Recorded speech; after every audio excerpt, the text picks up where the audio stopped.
Хайрлы күнлер, урметли телесерджелер, Devlet Думасына мебус сайлавларының учинче күні девам ете.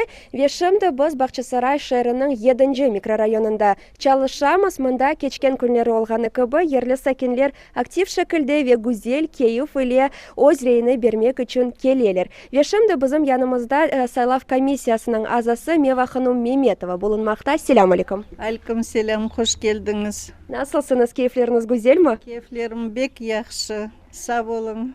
Мева ханым, бүгін енді сайлавларының учинче күні вешімділік насыл нәтижелеріні чықара білесіңіз. Кечкен сенелерге баққанда базы бір фарқлар бар ма?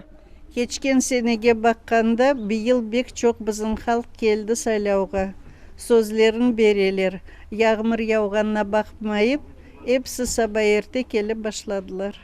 Я сіздің фікіріңізге көре біздің ватандашларымыз не үшін сайлавда іштирак етмек кереклер? Мабетлік үшін біздің халық мында келіп, өзлерін топрағында бек мабет олып яшамақ үшін.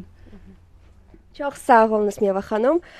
İşte böylelikle saygılı dostlar, rey беру процесі еп devam ете ve biz de sizge hatırlatmak isteyimiz. Bugün sonki gün ve akşam saat 8'ge kadar yetişmek gereksiniz. Vakitiniz var, keliniz beraberlikte öz vatandaşlık borcumuzni yerine getireyik.